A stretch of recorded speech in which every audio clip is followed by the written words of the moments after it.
Hello, friends, and happy Friday. It's the Page Chewing Friday conversation. Thank you for coming by and hanging out with us this Friday. A couple of notes. We will not have a Friday conversation next week. I'll be in Virginia for AuthorCon, getting into some Yeah. trouble over there. So, no Friday conversation next week, but we will be back the following week and for some more fun times. I'm not sure about the rest of you, but I've had a hell of a week, and I'm happy to be here. Happy the week's over, and happy to be talking with some wonderful people today. So today it's Nick and Tom joining us. Tom, will you give us a quick introduction? Tell us about you and your work. Yeah, I'd love to. My name's Tom Mock. I'm a North Carolina fantasy author. And recently, my debut, The Long Nights, which is a dark urban fantasy, was selected as a semifinalist for the SPFBO 8 with Before We Go blog. And that was a thrill for me. Currently, that's my only, what would you say, like a feature length, full length project that I have published. I have some other short stories published, but that's the only one sort of like true genre work I have available. But I'm working on other works and projects, and I hope they come out soonish. Nice. Want to hear more about that? And Nick, thank you for joining us as well. You're back again. I'm Yeah. surprised you keep coming back. Really, I love it. I mean, why wouldn't I? You're great. Well, you well, guys. thank you, I'm thank Nick you. Borrelli. I run the fantasy and science fiction book blog Out of This World SFF. I do book reviews, giveaways, cover reveals, you name it. All that tomfoolery. It's a laugh a minute. And of course, Mr. PL Stewart. How you doing, PL? I'm great, guys. Great. Just happy to be here. Honored, love Nick stuff, of course. And yeah, congratulations, Tom. Loved your book, The Long Nights. It's phenomenal. And, just hopefully get to read some more from you soon. And of course, what can I say about Mr. Steve, partner in crime? He's the best. So yeah, just happy to be here. You guys are too nice. You guys are too nice. But we were just talking about SF. I always get the acronym wrong. But we are just talking about that about the self-published blog off. And Tom, you mentioned Nick is a reviewer, and of course PL is too. But Tom, what was that whole experience like for you to enter in that competition, and what was that like just from start to finish? Oh, it was great. I really had a good time with it. I would recommend it to anybody who's thinking about um, getting their work out there or really getting to know more people in the indie publishing space in fantasy and science fiction. Well, so first, to start from the beginning, I only discovered that the contest existed last year, right as it was wrapping up. It was in the finalist stage. And so what is this? Wow, this seems like such a nice community-based contest as opposed to some others that I had entered in the past that it was sort of submit your work and then forget about it, and then months later get an email and either be elated or more often than not, a little depressed that it didn't win first place, because nobody wants to settle for anything less than first place. I know you always want everyone to say your work's the best I've ever read. Oh my God, please take all this money and just keep writing.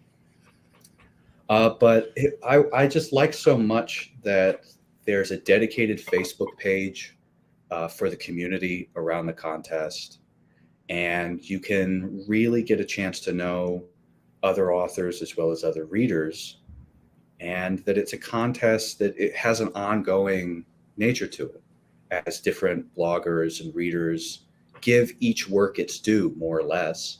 I feel like I was really lucky to end up slated with Before We Go blog. That it was a site that I hadn't heard of before, so it was a chance for me to get to know that site. And I really appreciated how, they had, I mean, PLU might know exactly, but more like 2-3 pages per review for every book, even books sometimes the readers didn't finish, just to say, this is what the book is, this is what I thought about it. And especially, here's what I thought it was doing well, here's what I was liking. Because I've seen a lot of books that even got cut in the early rounds get a lot of attention from readers just because the reviewer took the time to give them a fair review that said, this is what this book is. And if it's something that you're interested in, you should come and have a look at it. And I was obviously really delighted when I was moving hay at my parents' farm, and Beth sent me a DM on Twitter to ask for a better image of my book, because they were going to do, she said at the time it was going to be selected as a quarterfinalist. I don't know how all that looked behind the scenes, but that was a nice day for me, because I went, oh, wow, great. I got to get home and send this off right away. And yeah, just the experience of knowing that whatever happened to my book in the contest, that I was going to have a review like that to look forward to, was great. And when it did finally drop, PL, I want to thank you. I thought you did a really good review. It's really nice, I got to say, as a writer, not just to hear that somebody liked what you did, because that's great, but I'm always kind of suspicious of that. Not that they're wrong, but there's a part of my brain that goes, yeah, but I wish I would have done these things differently. It's really gratifying to read someone's deep thoughts about what you did, and to see your work reflected back at you as a reader, like thinking about it and saying, okay, here's what this book is. Here's some of the themes. These are things that really jump out at me. And that part of it for me was great. I was over the moon to be selected as a semifinalist. That's very fun to say. I feel like it's definitely helped get more people on Twitter and in the indie community aware of my book, because I don't feel like I've been very good at that. I published it in 2019, and on Amazon US, there's still shy of 20 reviews, whereas there's authors. I actually think I'm somewhat contemporary with Douglas Lumsden of A Troll Walked Into a Bar fame. I think he published his book right around when I do, and he's on his 5th or 6th book at this point, and they all have hundreds of ratings. But I'm slowly getting out there. But that's not the point. The point is that it's been great to me, because up until this point, because I think I just have antisocial tendencies, and I've never been really good at entering, a room full of people that seem like they know each other. The competition felt like an introduction to all those people. And I just couldn't have had a better experience with it. I was so happy just to be selected as a semifinalist among the group of other semifinalists, to see Trudy Skies selected as the Before We Go blogs finalist, because I was actually DMing her behind the scenes beforehand.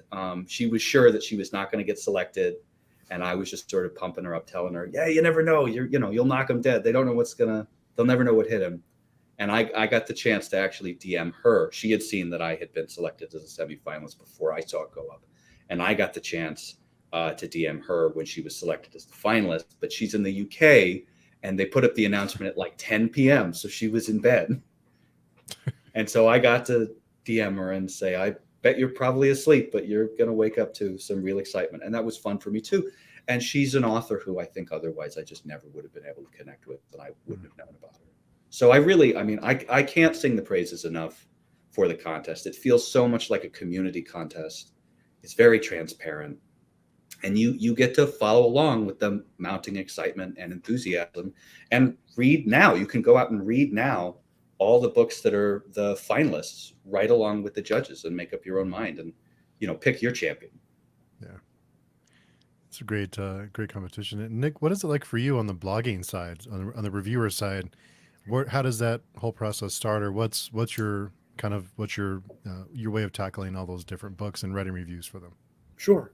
Well, for our team, it's we get the 30 titles, and then we have like 4 people on our team, so we divvy that out, and then maybe one of us takes the couple extra who are faster readers, we each read our 7 or 8 books, and then we'll read at least 25-30%, and then if we decide to continue, we do that. If not, then that ends up on the cut pile. So and then each of us come up with our own pick for semifinalist, and then we read each other's semifinalist picks after that. So, and then we have like a spreadsheet, and we give them all scores, and the one that has the best average, is our semifinalist pick. So that's how we do it. And then with the finals, obviously, we read every like everyone else, we read all the finalists, and give them a score and average them out, and we pick which one we like the best. How long does that take to have your 30 books and then to divvy them? How long does that whole process take? So we do it really quickly. I mean, honestly, there are some times where I have Kindle Unlimited, so if I know what some of the titles are on our team already, I will download those and start reading. And I'll be like, we kind of like pick which ones we think we would like, and so I already kind of know going in before they're even divvied out which at least 2 books I'm going to get. And so I might start reading before the contest even starts. I might start reading the book, right? So I get a jump on it. It probably takes, I mean, we go from June, July, August. Yeah, it takes about 4 months to go through them all. And like I said, we don't put any sort of rules on it where we have to read the entire book. It's like, if you're not into it after 25-30%, that's it. That goes on your cut pile. So yeah, and then it makes it a lot easier. It's not, we're reading because a lot of these books are 600 pages, and it's unrealistic to to read that entire book. So if we read 25% of it and I think I like it, okay, I'll read the whole thing. But then another one I might not read if it's just not getting me within that first 25%. I'm just gonna I'll move on. This one's not gonna make the cut. So yeah, but it takes a while. And I have to think, as a reviewer too, Nick, like, you read a lot. Mm-hmm. So sometimes when you're reading a good book that maybe isn't just exactly what you want at the time, but you still know it's worth continuing to read because maybe it could even win you over. It's not like you just go, I don't think I like romances. This is too much of a romance. I'm going to cut this. Yep. No, absolutely not. Yeah, no, you're right. Like you said, I read enough books where it's like, okay, this, it's a little slow, but it's not something that I don't like. Right. So I like the prose. I like, kind of, there's like a tickle of a story in there, like a mystery that I'm going to get to eventually. And if I keep reading, this might, so I'll continue. But yeah, I mean, and I can also tell right away the things that don't work for me in a book. Right. So it's like over description, is like the biggest thing for me. If I start reading a book where every sentence has the decaying brown wood, stuff like that. Like they're just like 4 adjectives in every sentence. And in every sentence, I'm like, no, I'm out. I can't. And stuff like that. It's little pet peeves of mine where I'm like, I can't read. I can't continue. So yeah, I know what I like by this point. I know what's going to keep me reading. So yeah, you're right.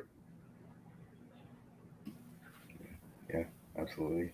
Yeah, and with Before Go blog, very similar as to what Nick was saying. I think we did have a big team. We tend to have a big team of reviewers, 10 total, I believe, this year, including Beth. And one thing about Beth, love the way she does things. Again, just like Nick was saying, there's a spreadsheet. You pick the books you want. You can read as many as you want or as few as you want. You're not obligated to read the entire thing. And for a lot of people, that's not realistic, as Nick indicated. I'm one of those serial must complete the book. That's my failing, not anyone else. I can't DNF a book. I have to read the whole thing, even if it's not my jam. Because that's just been my experience, because there's books that have started out that, I'm not sure, and then I keep reading and suddenly I'm into the book, right? And like Nick, I have my pet peeves. I'm probably the opposite because I love the flowery prose and I love the the really detailed Uber description, type stuff and a lot of the exposition. But what usually hooks me is I love books that I feel, everything's derivative, but I love books that there's something fresh and seems really inventive that I haven't seen before. And that's one of the things I loved about Tom's book, because it felt really fresh and inventive the way he did it. It was like, mashup, vampire, murder mystery, torture protagonist. Like, it had so many things that I thought were so cool. And and the prose really caught me right away. And the secondary characters are really engaging.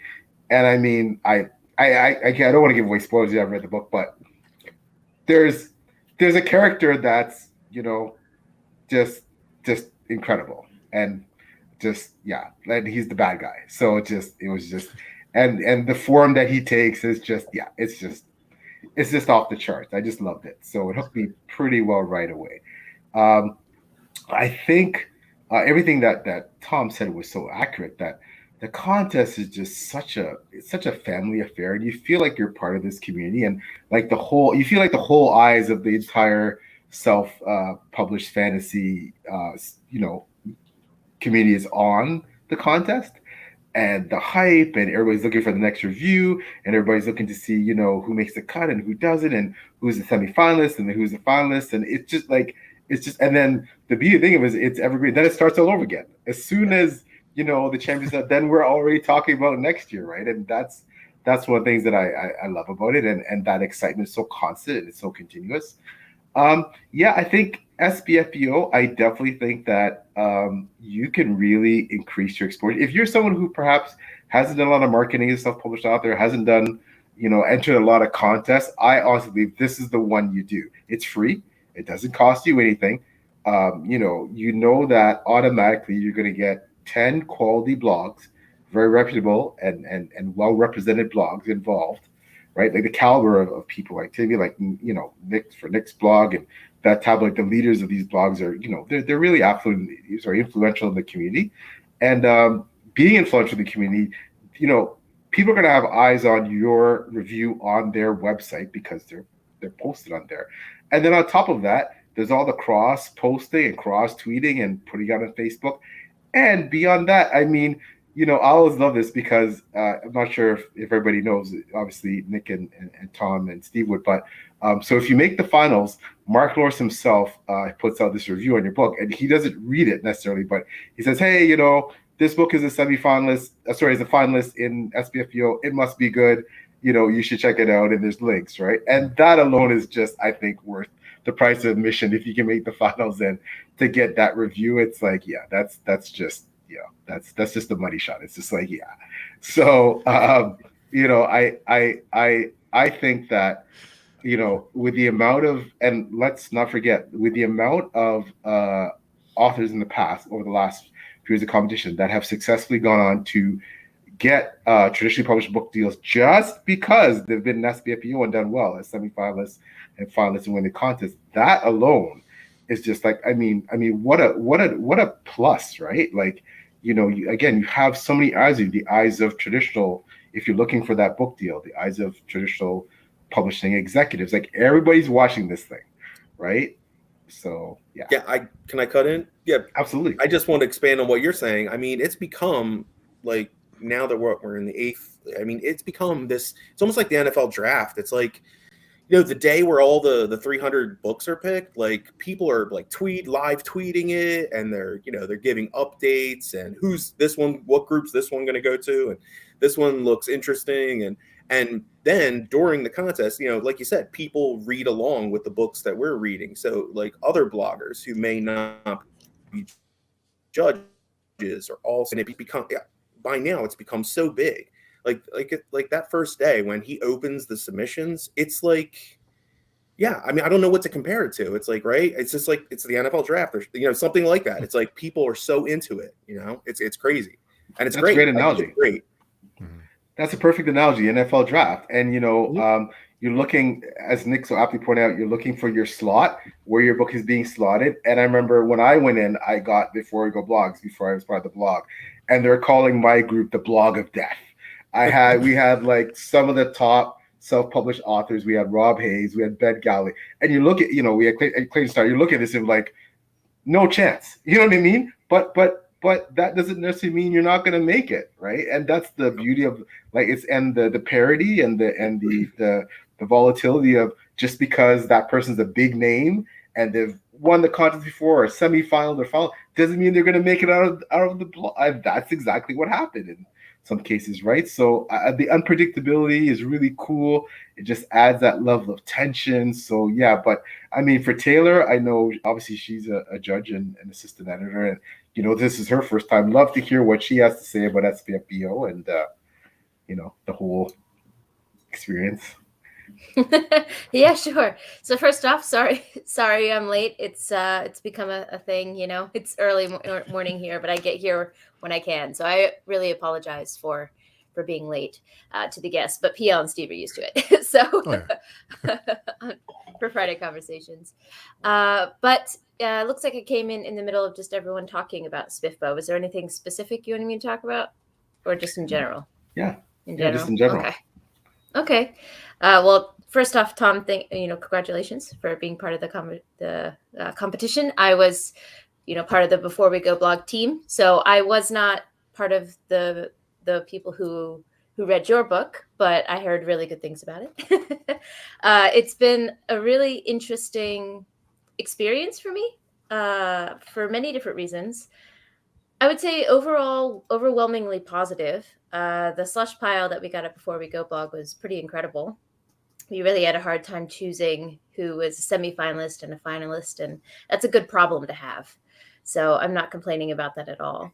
I think it's been an interesting experience in being a judge in an official capacity. I have written reviews for years and years and years, but more in a personal realm. So in a professional capacity, making sure that if a book didn't work for me, I can get that book to the audience it works for, has been an exercise that I'm still working to get better at, I think. I think there's a very big difference in writing a review for your own personal, for posterity or your own personal channel, and writing a review for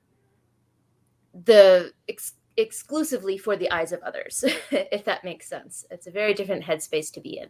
So I think that's been a learning curve for me, and one that I'm, trying to get better at as well. But I've had a great time, and I've experienced a lot of books that were outside of my comfort zone that really worked for me. So I've had a good time overall. I'm trying to read all the finalists. I still have 3 more to read. I haven't gotten there yet. Just really quick, I want to say hello to our friend Chris, who couldn't make it, unfortunately, not feeling too well, but couldn't catch up in person, but happy to watch and catch up from bed. And he mentions, I think Tom's experience of SPFBO as an author is actually quite similar to the casual reader. Nothing is hidden in the process, as the list of books is shown up front. It is pretty transparent. And Jacob's here. Hey, Jacob. Jacob. I was so scared I wouldn't get in. I time delayed, scheduled my entry email to arrive the second submissions opened. Yeah, Jacob's a 2-time SPFBO semifinalist consecutive years. So yeah, quite impressive. Congratulations. Oh, Hey, Austin, Drew, Ehad, Lana, a bunch of Lana, friendly faces. Lana. Hey, everyone. A lot of friendly faces. So I did have a question though, because on the website for Tom's book, it mentions that it is the runner-up in horror. Is there a horror subcategory? I was curious about that. Is there a subcategory for horror and fantasy together, or how does that work? I mean, go ahead. Specifically, this was in the 2021 Indies Today Awards. And they let you submit to more than one category. So I submitted it both to fantasy, but also to horror. And I thought that was a good idea because, like PL was saying, it's sort of a cross genre work. And there's a lot of like capital F fantasy books in secondary worlds with castles and dragons and, big magic systems that I could see, really being so different from the book that my book would really have a chance to make itself known in that category. And so I also submitted it to horror because it is in that space where it's both, since it's a dark urban fantasy and there's a vampire in it, and our protagonist finds himself in dangerous and potentially horrifying situations. There's a psychological horror element to it. I thought like that would be appropriate for the category. Since like supernatural fiction, supernatural fantasy, and horror kind of blend over one into the other. So once you start talking about vampires and ghosts, and especially goblins or other kind of monsters, it's difficult to say exactly where you are unless you start to talk about the tone of the piece and its overall intention. Yeah, I understand, Tom, too. I think you have a master's in, I can't remember, you forgive me, is it literature or, Yeah. but so do you have formal training as formal writing training as well? Like, have you taken writing courses, and is that something that? Yeah, I guess so. They had a lot of creative writing classes as an undergraduate at ECU I went to, and it was a nice program. I started out barely in music, and that was a ton of work, first of all, like learning sight singing and piano. And all I wanted to do with my spare time was write, actually. And I was lucky enough to, in a spring semester, I took a class, a little creative writing class, Intro to Fiction. And at the end of it, the professor, who was kind of a burned out hippie, who, among other things, told me, "You got to smoke pot, Tom. You got to do it. Don't do it too much, but you need to do it for your writing. Trust me on this." I told him, he said, "Oh, I'll see you next year, next semester in the next level of the class." Right. And I said, "Oh, I've got all this music stuff I have to do." And he looked me dead in the eyes and he went, "Get out of it. What are you doing?" And I took his advice. I said, "Yeah, maybe I should change my plans." And I had a great time at ECU's creative writing department, because you could basically make your own degree there. You had to take a little Shakespeare, and you had to take a little like pre and post 1600 literature. And other than that, you could basically take any classes you want. So I took like intro and advanced fiction and poetry and screenwriting there. And that was all a lot of fun. Those workshops are a lot of fun. Sounds similar to some of the stuff I was taking too. It's because I did undergrad, not a master's literature, English, but medieval English. And oh yeah, oh that's great. The history was my minor, so yeah. So when I saw, especially, and I'm not trying to sound, please don't think I'm sounding elitist at all, because it's some brilliant writers who have never gone to post-secondary that could write the pants off of a lot of people with doctorates. But I saw that kind of with the prose. I saw that that kind of that perhaps formal writing training that I tend to pick up on when someone writes really good prose, that maybe they have a bit of a background. So I was really impressed with your writing, right? So that makes sense. So. Well, thank you. I appreciate that. That's really nice of you to say. Yeah, that makes sense. I think actually, to tell you the truth, some of that formal training probably got me in trouble, because those classes are very much geared towards academic short fiction. And, that's not exactly how you need to write a page turner that's about developing action and characters in difficult circumstances. And I say in the afterword to my book that it took me a really long time to write it, and I had to go through all these revisions.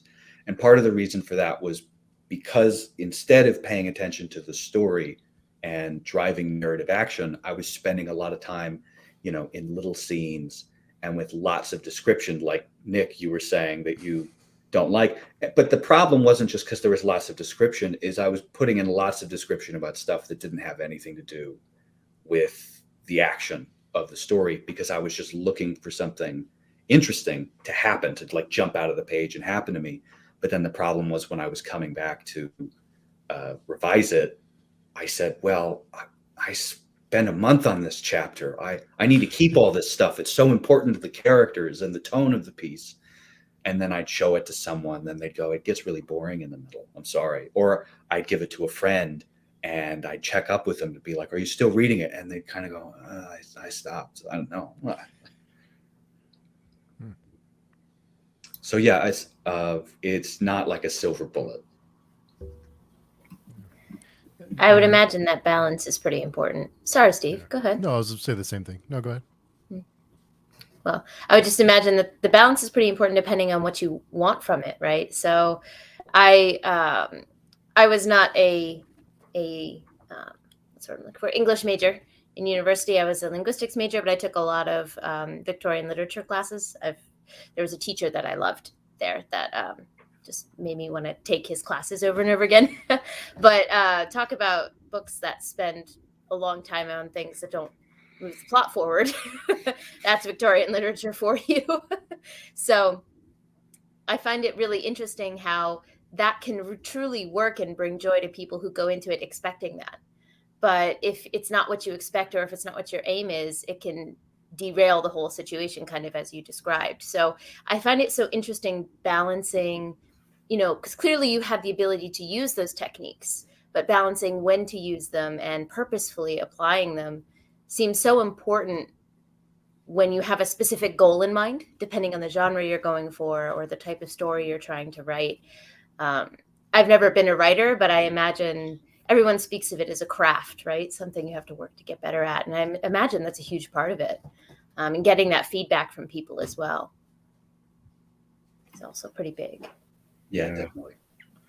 Yeah, it's so different. Like, and I mean, we all read different sorts of books. You can pick up Malazan, sorry, if I'm pronouncing it correctly, and you have kind of the perfect storm, right? Like you have, in some cases, these really punchy, action-filled parts, and then you have these long expository parts, and you have all these characters and all these different subplots and all these major plots and all, and like and then you may read something and it's like, what does this have to do with anything that's going on now? But it may be relevant next book or 6 books later. And sometimes, if you remember, it may enrich your experience, and sometimes it may go right over your head. And so I think that's the beauty of literature, that there's all kinds of books that you can enjoy. And I find that when you're writing fantasy, especially if you're writing these big immersive long series where you have all these characters and all these different payoffs that don't happen till book 4, and like that can be where I think some people go, oh, I'm tapping out. It's too much for you, right? Especially if you're like a plot driven reader, you want to keep going, you want to get to the next thing, right? So It also depends on the mood you're in as a reader. Sorry, I didn't mean to cut you off again, Steve. I feel like No, it's okay. we keep starting to talk at the same time. I was just going to say I'm currently rereading Jade City.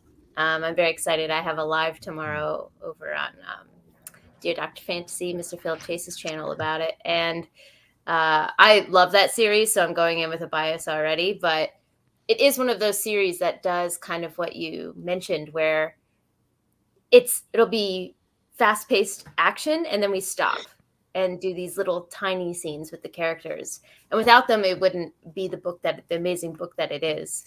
But balancing that pacing is something that I'm noticing Fonda Lee she's so good at it. Coming back to the book now. Starting that soon. I think maybe next week, starting Jade Wars. Oh, I can't wait. Yeah, starting it soon. Yeah, me too. I picked it up on a friend's recommendation just for Christmas. It's one of the books I asked for. I'm just such a slow reader. It takes me so long to get to new stuff. I can relate. Yeah. What about you, Nick? How did you start, or why did you start the blog? What made you get into this hobby? I mean, it was just honestly, like, I worked at a bookstore for a long time, and I was surrounded by all these like-minded people who I could talk to during our lunch break, at the bar after work. It was great. I was surrounded by all these bookish people, and once I left there, I just there wasn't, those people were gone, right?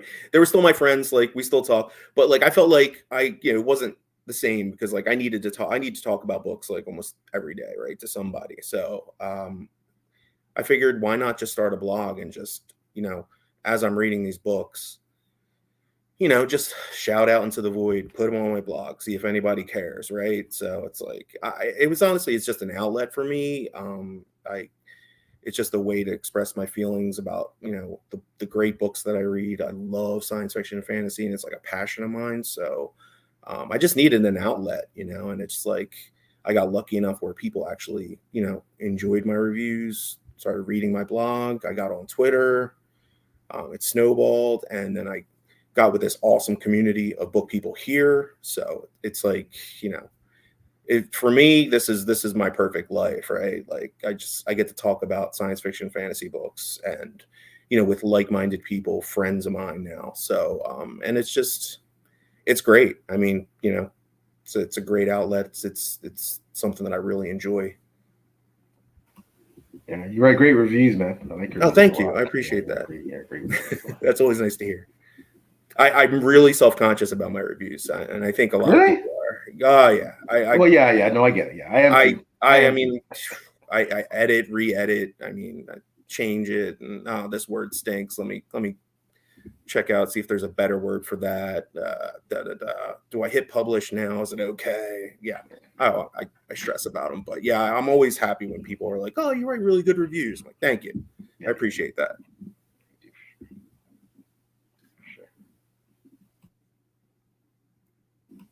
Do you do that too, PL? Do you go and re-edit and change words, and is it painstaking? Yeah, like I put a lot into my reviews. They're usually pretty lengthy, and Yeah. yeah, and I have a format, so I think that helps keep me on track. Like I have my own little template. Like I usually talk about. I give an introduction. I try and like, especially if it's an indie author or maybe an author perhaps that doesn't have the notoriety. I try and say a little bit about them to kind of even introduce the author. Like, for example, this author, you know, say it's, you know, even if they have notoriety in some cases, you know, this author, for example, I'd say about Tom, this author won an award with Indies Today and is, you know, has done blah, blah, blah. And then I'll try and get into why the book or the author is someone you should really check out. And then I'll start into kind of a general plot kind of outline without too many spoilers. And then I'll go into the characters. I'm a character-based reader, so characters are always the first thing I normally talk about. After the general outline or synopsis, then I'll talk about the plot, the action, like what's the narrative like, the prose, you know, the themes of the book. That's huge for me because I'm a big theme-based reader as well. Like if the book doesn't have like compelling themes, I'm usually not as engaged. And then I kind of talk about anything special, unique features of the book. And then I'll wrap it up and I'll say, you know, my general opinion of the book. So having kind of like a templated formula usually keeps me on track. So I don't have to think about what I'm going to write as much, just how I'm going to write it. So I find that helps me a lot. So yeah, that's, but yeah, it's typically, my reviews are pretty long. So I want to give a book its due, right? Authors, as I know, being an author, man, it's hard to write a book and it takes a lot out of you. And, you know, I want to give authors, you know, do justice to their books. Like, you know, it's a very special accomplishment to write a book. So I try and give them, you know, some feedback that's not only hopefully salient, but it's somewhat comprehensive. So I am actually curious, since, you know, most people here are reviewers as well, how you approach the timing of a review. So for me, typically, I write a review within the first 24 hours after having read the book, or at least the first draft of a review, if it's one of those that are like for SPFBO or something like that. Because it might just be the type of reader that I am, but names disappear very quickly, even if I loved a character.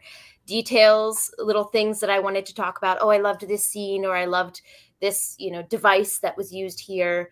I can remember the larger picture, of course, but those little things seem to disappear very quickly for me. So I find that if I don't get that on paper within about 24 hours of finishing the book, my review always is missing something that I initially wanted it to have. So if I'm just doing a Goodreads review, I might just leave it at that quick review that I did within the 24 hours, but then I'll go back and maybe edit one that I'm doing in a more professional capacity. But I'm curious, for all of you guys, do you need to get it down quickly, or are you the type that needs to marinate on it, think about it a little bit, and then write it? No, I bust that thing out like sometimes like an hour after I read the book, the review's done. I honestly, like another part of the reason why I do that is because I typically at the end of the book, I'm feeling all these emotions, right? And I want to capture that in my review, and I can't capture that if I'm doing it 2 days later, right? So I often, like, if I get done a book at midnight, I'll stay up an extra hour because I at least want to get like a rough draft of it down. And it may not be the final version, but I just want to get, pertinent, throw paragraphs down of what I'm feeling at that point. And then the next day I'll whittle it down and clean it up. But I mean, I think part of the important thing about my, like, the reviews that I write is the emotion that I feel after I'm done a book. And I want to effectively capture that. And the only way I can do that is to do it fresh off, like finishing. So I don't wait very long at all. Glad to hear I'm not the only one who takes the the hour I finish a book into account, because I'm like, well, shit, because I got to write right after I finish this. So I don't want to finish it at 3 a.m. Yeah, I feel that. Yep. Wow, I'm not like that at all. Actually, I'm actually surprised, Taylor, because you take such amazing detailed tabs. Especially, I've seen you tab the hell out of some books. So I figure, like, even if you don't. Yeah, so even if you don't remember something, you have those references. So I figured, it wouldn't be as big a deal. But that's interesting to hear that you need to do it right away as well. I'm kind of the opposite. More when the book is something that, it's funny, if the book really affects me emotionally, I tend to park it. And then I want to sort out my feelings, and then I'll come back. But one thing I do though that I think keeps me ahead of the game is that I usually take notes on the book while I'm reading it. So I'll get, I have my set reading goals. I get this, then I'll take notes on just quick notes about a character or something I felt or whatever. So by the time I get to the end of the book, I'll have all these notes. So really and truly, I can do it later. So that's just how I stay ahead of the game. But I find that it's funny, the more emotional the book, the more I want time to kind of take a step back. And I might even read something else and come back to it, because I'm one of those people that I want to say things like, if you like this other book, that you'll probably like this book. And sometimes I haven't read that book yet. So, I tend to do a lot of comparisons that way. So, which may or may not be fair, but that's just something I do. I tend to park a book, and especially if the book is really long and intense. And I read a lot of chonkers because I like chonkers. So, when I read Illborn by Daniel T. Jackson. Love that book. Amazing. It's huge, but it's fast paced.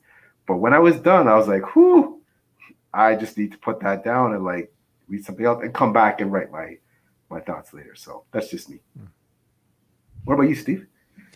Well, my reviews are really short. I don't write really long reviews. They're pretty condensed. So usually I try to let it marinate for a while. Like sometimes I go weeks without sitting down to write one. Just to let it.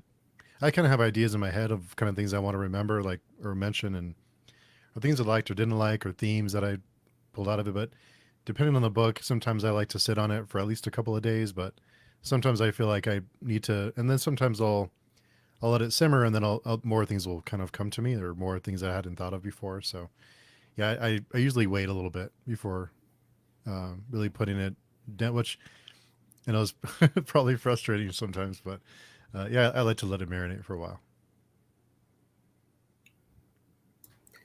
Maybe it's also Go ahead. Oh, no. Go ahead. I was just going to say, maybe it's also the procrastinator in me. I'm worried that if I don't get it done, I'm going to just be like, oh, it's been long enough. I don't need to write a review about that. It's fine. No one remembers I read it. So I was going to say, part of the reason why I also do it right away is because I'm often I jump right into the next book. So I feel like once I get into that story, my mind goes into that story, and I can't effectively write a review for the book that I just read. So I'm like a chain smoker, except with books, right? I put the one book down and the other one's picked up, and part of it is necessity. I've got 8,000 books on my TBR, and I got to keep moving because I'm a one-person blog. So I don't have the luxury of waiting around. So I jump right in, and that's probably why I write the reviews right away too, just to just to get it put to bed and then move on to the next story. Do you all, for all four of you, do you all read multiple books at once? I know that's something I've gotten into more and more recently. I used to do periodically in the past, but now, because like Nick was saying, my TBR is so big, I read so many books. Now I've pretty well gotten to the sense that I have 3 or 4 books on the go. I usually have like an arc, because, you know, you're always getting arcs. And then I'll have a physical copy, which I prefer, and that I'm reading at night usually, or in the morning, or when I have time off. I might have a day where I'm lucky and I get to sit down and read for like half a day or something. And that's normally a physical book. And then I'll have something electronic, like an EPUB or something. Do you guys read, or do you have to like, I can only read one book at a time. I can't be in this world and in that world. Like, how do you guys feel about that? I've done it. I don't like doing it, but at the same time, like you said, if you have a ton of books, and I'm close to the end of one book, maybe 100 pages out, I'll start reading another book. Yeah, but I try not to. I really do. It's hard. It's hard, but I try to resist the urge. But yeah, I've done it. This is one of those things. BookTube changed for me. I used to be a one book kind of gal, but that has definitely shifted. I've almost always got 2 going now, an audiobook and a physical, whether that's on my e-reader or an actual physical book. And sometimes, like right now, I will have 3, because I'll have a physical book that I read chonkers as well, if you, surprise, surprise, but that can't fit in my bag. So then I have to have an ebook that I can read while I'm out doing things. So I'll have a book for that, and then I'll have an audiobook. So I currently have 3 going. I do have to be careful about how close they are to each other. I like them to be a bit different, so that I don't get anything mixed up. I haven't to this point, but BookTube definitely changed that for me. Audiobooks were a big thing that shifted that. Yeah, we've been dividing up we've been having goals like chapters each week instead of doing just like all out. So that's helped with just having a reasonable amount to read every week. But if I'm reading just book after book, I have to stick with one. I can run, like I can read like a horror book and a fantasy, but if I read fantasy and another, then my brain, I can't do it. It's too much for me. I'm not smart enough. Yeah, I can't keep up. What about you, Tom? Do you read or write different books or different projects as you're doing another? Yeah. I read. I'm like reading. It's so weird. I used to be the same as like Nick, and even I guess Taylor before, where I would just read one book at a time, and I would read it and I would finish it. And I was pretty dead set on finishing the things that I was reading, because I was also a lot younger, and so I had experienced books teaching me how to read them and learning, having new experiences I wouldn't have had by reading them. But then after college and especially grad school, especially taking that Victorian novel class I took, I think I maybe, honest to God, finished 2 or 3 finished reading the book, 2 or 3 books in all of grad school. I don't mind saying that because I got the diploma now. They can't take it back. But it sort of fried me for a little bit, I think. Reading was tough. Like I had a hard time settling down and just reading. I would find authors that really excited me and I could settle down and read them. But audiobooks, once Audible really like crashed onto the scene, that was great for me. I guess I'm just a pretty good auditory learner, because I can remember details from audiobooks really well. And I drive a fair amount back and forth to like my parents' farm, or in general, I'm walking my dog, I'm listening to audiobooks, and that's been great. And so now, as I've started to get back into reading a little bit with reading indies and then other published stuff, I have like the same experience as Taylor, where I have like an ebook on my phone that's somebody's indie that I've picked up, and I want to keep reading through those so I can get to know the community. And then I have a paperback somewhere of an author that I'm reading, and then I have whatever audiobook I'm listening to. And sometimes, because I also like to listen to classics, I might get hours into a Dickens novel and then be like, okay, I'm going to take a break and I'm going to listen to some more Malazan. And then I'll switch back and forth. Like I listen to all of the Mark Twain autobiographies that way. And those are, I think, each like 50 hours. So you can spend a long, long time with them and break them up however you want, because it's not like it's necessarily a narrative. Dickens via audio. I don't know if I could handle Really? that. Oh, it's great. I don't know. No, they have some really talented readers because it's Dickens, right? Really? It's got such cachet. They get performers who can really knock them out of the park. Some old gray British man. Yeah. And who doesn't want to listen to him do a 9-year-old? Come on, it's perfect. It's true. I just finished Oliver Twist. It was a lot of fun. Oh, awesome. That's awesome. I did The Importance of Being Earnest on audio, and that was real fun. Actually, there were some really good narrators for that one. So maybe that's something that I've never really considered, Victorian literature via audio, that like to that degree. That would be interesting to try. Yeah, it's funny. Sorry, go ahead, Tom. Well, I was just going to say, it's like a lot of A-list actors have read some of their favorite Victorian novels, and they've done like a really good job with things like Jane Eyre, or I guess some of the Russian novels and other things. So they're out there. You might enjoy it. I'll put it on my to-do list. Our friend Matt from Matt's Fantasy Book Oh, Reviews. Matt. If Tom is able to remember the details of Malazan via audiobook, he needs to be given a medal of some kind of medal. Exactly. Well, so I'll cop to something here. Is I got a couple of chapters into the Malazan book, and I decided I want to get it on paperback. But the reason for that wasn't because I was having a really hard time keeping track of everything. But then again, it hadn't gone back to anyone yet. It was just jumping forward to new characters. I wasn't a huge fan of the way the narrator was doing the voices of the characters, and specifically the dialogue delivery. I felt like I kept re-performing it in my head, where I felt like, no, he didn't say it that strong. That seems a bit, or his old men always sounded really like rickety, like they were about to fall down and die. But I was thinking, no, this guy's supposed to be like a guard of this house. I don't know why he sounds like Mark Twain.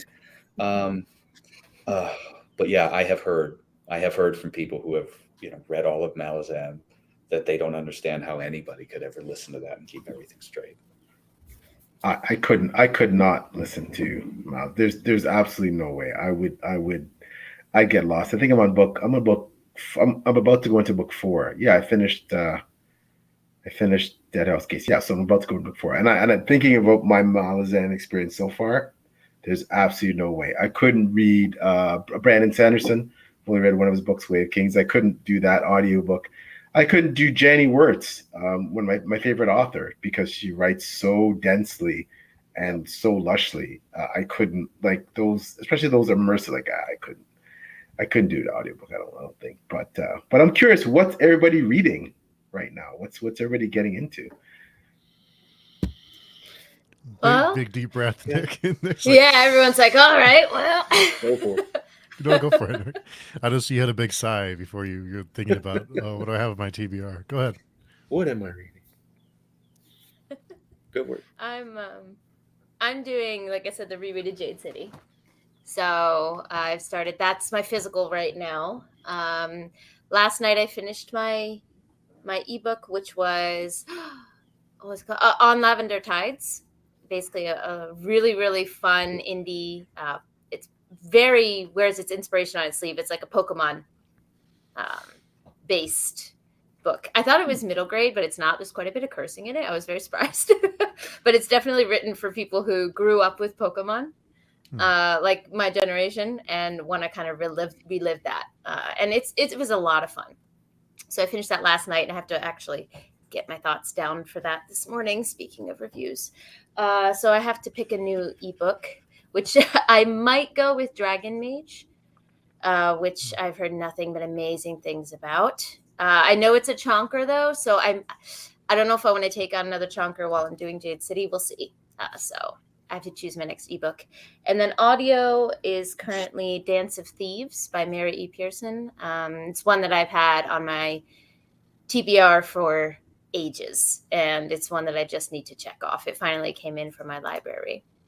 And then I do have one other audiobook that I'm reading very slowly with a real life friend who who's interested in reading books. And he's like, will you read a book with me? I'm like, sure.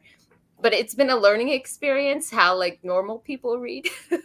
Because I was like, oh, I read the first, 2 chapters. You ready to talk about it? He's like, no, I haven't picked it up yet. I didn't know. I'm not ready to talk about it. I'm like, oh, okay, just let me know when you are. And it's been like 2 weeks. So I have that book. It's 21 Lessons for the 21st Century. The same guy who wrote Sapiens. I love Sapiens. So I wanted to read his other works. But I'm kind of sitting on that until my friend reads that. So I think that's all I'm reading at the moment. What you reading, Steve? What you? So we're doing chapters at a time of The Great Ordeal. It's got the book ready. It's they're here on my desk, and then we're also doing chapters at a time of Curse of the Mistwraith. So taking my time on those. Great book. Yeah, and my Kindle is loaded with stuff because I'll be on some flights next week, so I plan to get a lot of reading in. So a bunch of stuff in my Kindle ready to go. What about you, Nick? What are you reading? Right now I'm reading Witch King by Martha Wells, which is really good. I have to say, I love Martha Wells. Always been a fan, so I can't show the book because it's on my Kindle, but it is a great book so far. Almost halfway through, and it's getting really, really good. Very involved, not a light fantasy by any means. Some underworld stuff, demons, and oh my god, it's right up my alley. So really enjoying that. Tom, what you reading? Well, right now, the indie book I'm reading is Dust and Lightning by Rebecca Crunden. Oh, yes. It's a fun sci-fi. I'm only a couple of chapters into it. It's reminding me a bit of like a Heinlein book. I think that's how you say his name. So there's like some planet hopping, but the tech isn't super futuristic, and it's not exactly, I guess it is kind of dystopian though. It starts and our protagonist is on this like polluted launch pad with his respirator stuck to his face and soot collecting on around the hem of it. I had just finished reading a manuscript for a friend of mine, Jay Reckard, and I gave him some notes on that, and I thought it was a lot of fun. It was a good sword and sorcery. I'm excited to see what he does with it. But he is a really big Wizard of Earthsea fan. And I had read that forever ago, so long ago that I felt like I needed to read it again. And so I got that on audiobook by Robert Inglis, who also famously was like the narrator for Lord of the Rings for forever until Andy Serkis has recently done a new recording. And I've been, listening through that. I'm about 5 hours through, and I'm loving it. And I feel embarrassed for ever saying anything at all, not dismissive, but, anything at all about it that wasn't just, oh, this is obviously one of the greatest fantasy books of all time. Ursula Le Guin's incredible. I'm having a great time with it. Yeah, it's awesome. Le Guin is incredible. Boy, I'm reading a whole bunch. I just finished reading Philip Chase's book, The Way of Eden. Wow, yeah, it was good. I got to get that review going. I just recently finished reading Gates of Hope by J.E. Hanford, another great book. It's she's a fantastic indie writer.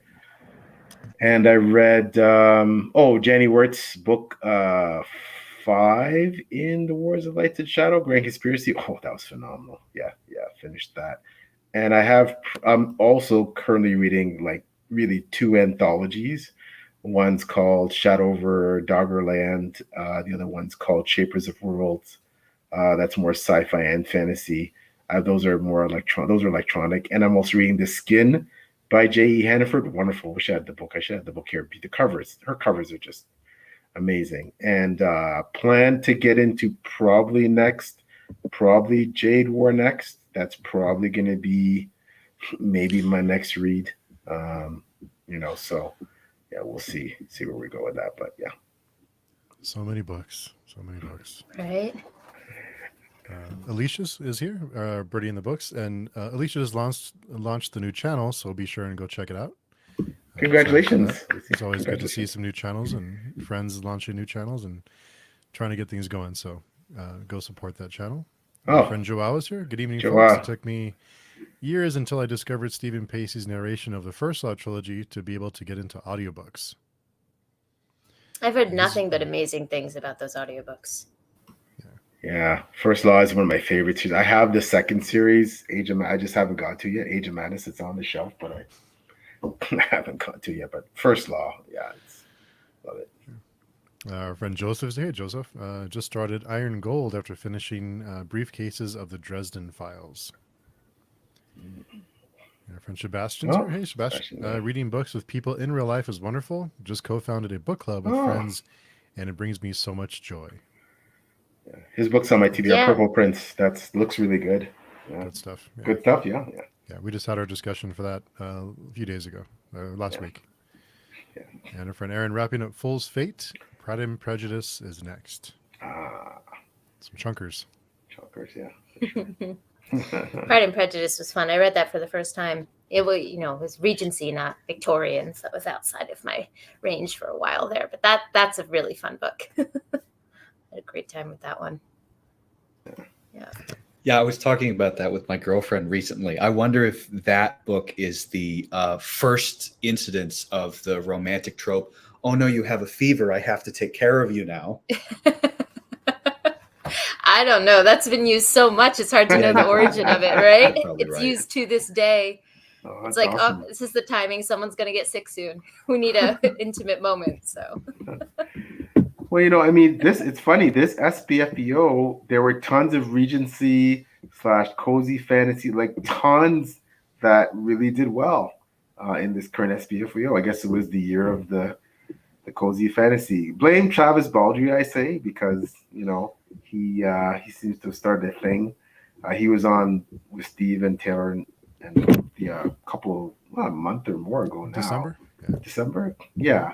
And it's funny how, then this SPFBO seems to be the year of the Regency / cozy fans with dragons thrown in there and, definitely having that fantasy element. But that seems to be a common Nick and Taylor. I'm sure you found that, there's it was surprising how many did so well. Even not that it's not a great type of book. It's just I didn't expect to see so many go on to semifinals and finals. Interesting point. And we've talked about that before, but I want to get Nick and Tom's kind of thoughts on the cozy fantasy, where that may come from, or because Taylor and PL and I talk about that a lot, about what happened with that shift. So want to hear your thoughts on it. Yeah. I just think that it's just cyclical, really. It's like a thing where I think at a certain point, like 5-10 years ago, like grimdark was like all the rage, and with Abercrombie and oh my god, like all these different grimdark authors, and everything was super dark. And then people just crave other things when the market is saturated like that, and they just want to go in another direction. I think people are always looking for something different. So I think cozy fantasy was just inevitable, really. It's just another cycle, and then we'll go back to whatever. It goes around, it comes around. A bunch of books hit the market with the same theme, and then people are like, I want to read something different. So, and I think that people are really caught up in it. It's like it's always great to read new stuff. Like I loved Quimby Olson's book. I thought it was great, and it was very different and something that is out of my comfort zone, honestly, because I like the dark stuff and dark and violent, but it just hit right with me, So I just think it's cyclical, What about you, Tom? You have any thoughts on cozy fantasy and romantic fantasy? I don't know. Consider the times, in part. People can escape into other worlds where folks are getting beheaded, and that's great. And then sometimes you just want something that's just soft, and it seems like everything's going to work out okay. The worst thing that can happen is that someone messes up a cappuccino or something. I know. I don't feel like I'm anything of an expert on trends in the genre. I feel like I'm behind the times. I'm just watching it happen on the SPFBO, and I'm seeing the books that are coming out in the indie scene as well as in trad here and there. I know personally, a year or more ago, I think I started watching a lot of anime again, and I started watching really just soft, light, fun stuff. I started watching Ranma One Half that was coming out on TV. I remember when I was a lot younger, as just something that was episodic, that was light, that I didn't have to get too invested in, that wasn't going to like jack my heart rate up in the evening, but that was just easy and could help dissipate some of my anxieties. And I could see other people having that same experience and looking around, like Nick was saying, and going, there aren't a lot of books like this coming out right now. Maybe I should write one. And Sebastian had a comment. Is this cozy fantasy thing a natural response or antidote to grimdark? That's something we've talked about before. But PL and Taylor, what are your thoughts? Well, we've talked about this quite a few times, but I want to go off something that Tom just said, which is the idea of like anime, because that clicked for me in a way that previous discussions, like I hadn't thought of this before. But as someone who got into that culture back when I was like in middle school, and now live in Japan, it's around me a lot of the time. I'm not as into it as I used to be, but something that has been consistent in that entire time since I've been involved in the world is in manga and anime is that slice of life does so well. It consistently does well. It sells well. You have the larger names that people are more aware of, like Attack on Titan, which is very grim, darky. Naruto, some of those which are more action based. But there's always been a thriving market for slice of life. There's a manga about everything. There's soccer manga, where the worst thing that can happen is the main character misses the main shot. There's all of these subcultures of daily life that always sell well here. And it's interesting to see how in the Western fantasy world, there's these big, thematic switches that everyone seems to kind of be aware of if they're in the space. But in Japan, it doesn't seem to be as big of a swing. It consistently sells well, and it's consistently there, which I find really, really interesting. I wonder, I imagine that has some cultural bases to it, but that's something that you bringing that up, Tom, just added a new perspective for me for this conversation. But just to talk about Sebastian's question real quick, whether it's the antidote or a response, I would say that that's a very accurate, from my perspective, depiction that, the pandemic and everything, people are just sick of reading about more bad things and they wanted something a little bit happier. I say they, myself as well. I loved Legends and Lattes, and the cozy books that I read for SPFBO I also really enjoyed. So I think it's a natural swing, kind of, as Nick said. And I think yeah, and going, elaborating again on Nick's point, Tom's point, excellent points that, and I've written about this in blog posts that, I think Nick was also highlighting that, everything is kind of like a response to everything. The market gets saturated with this, and then, we almost want to do an anti, okay, well, a lot of the authors that wrote a lot of the early, really grim, dark, really popular, like uber popular grim, dark novels of the 90s, like the George R. R. Martins, they admired Tolkien, but wanted to write something grittier, darker, where the heroes die and where no one's safe, and where, like they directly wrote in response to, we want something we think is more gritty, more realistic. And then, as Nick pointed out, then you get to this point where it's okay, well, we've had enough of that. let's time out. Let's just, like as Taylor said, let's just worry about, what's the worst thing can happen, the bar failing, or, like Tom said, like the Latte not working out. And I think, and then I definitely think as we've all kind of said, the pendulum will swing back to something else, right? Depending on, and again, I think either Nick or Tom talked about world events. Like, yeah, like when there's wars going on and, there's food shortages and financial crises and people are just like, you know what, I get enough of that on Fox or CNN. I just want to, read about something that's the world is not at stake, right? So I think that's, but I do think the pendulum does go like this, and there will be after Cozy Fantasy. I can see things ratcheting back up to, more of a grimdark almost kind of. Yeah, and I even wonder though, because Taylor, you were saying that cozy manga, slice of life manga in Japan is just forever a category that people love to read. I wonder if we're going to see, especially with indie fiction, indie fantasy becoming more popular, potentially more genres that just continue to get a lot of work. Because I wonder to what degree our perception of trends is dictated by what traditional publishing is really pushing and whoever their like big whale authors are, or whatever, series HBO is adapting. Because, Game of Thrones was a global event on television. And I mean, it seems like there's just a lot of authors who are going to keep writing exactly what they want to write, and are going to make their own niches in the, they're going to get their readers and they're going to want to read Quimby's next book. They're going to find out what happens next with those characters or in that world or in that same space. That's an extremely good point.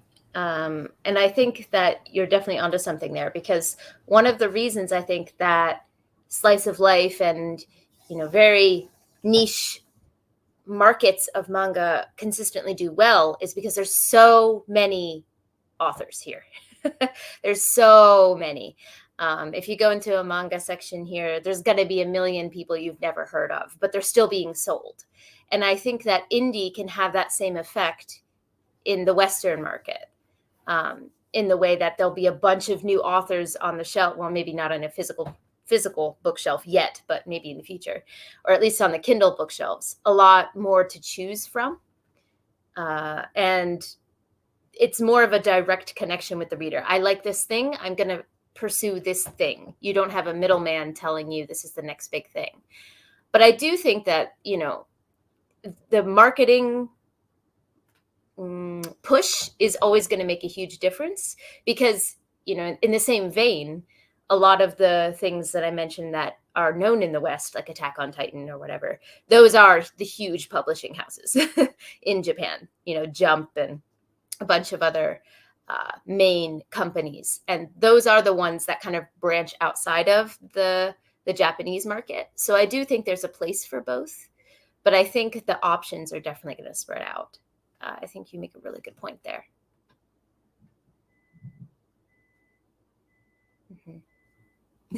Yeah, I think Not all at once. No, sorry, I hope I didn't cut anybody off. I was going to say, I think to Taylor's point, indie, I think specifically has really changed the game for, in our space, sci-fi, fantasy, horror. I mean, it is just, it's blown their doors off of what's possible. I feel like, it's limitless now what you can read about in terms of indie and sci-fi and fantasy horror. And I never realized, like, if you asked me 10 years ago if half my bookshelf would be indie, well, I would have said, well, what's indie? But now, of course, and now I'm an indie author as well. So, I think that's really changed the game, and we have so much more access to it.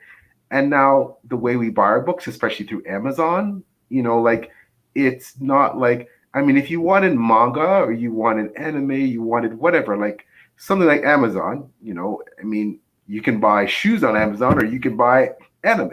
So there's no limit to, you can say, okay, I want military fantasy. I want romantic fantasy. I want horror, dystopian. I want, and click, click, click categories. And there you have it. Right. So that's really revolutionized, I think, what we're consuming, and indie specifically, I think has really done that.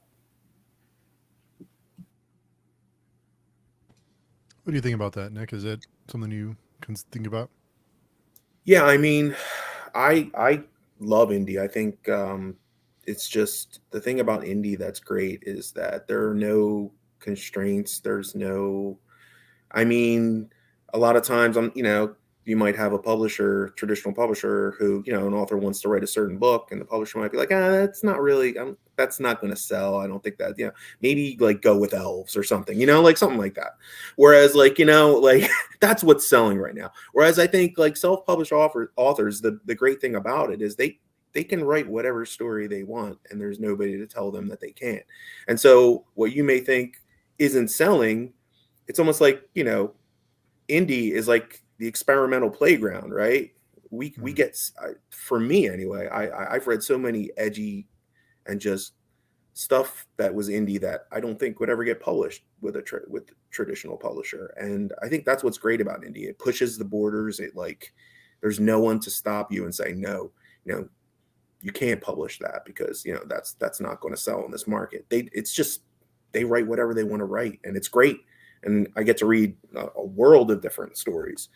So I'm not saying traditional publishing is bad, but I think indie is just, it's just, that's where it's at right now. It's like the stories are so diverse and just, they really push the envelope.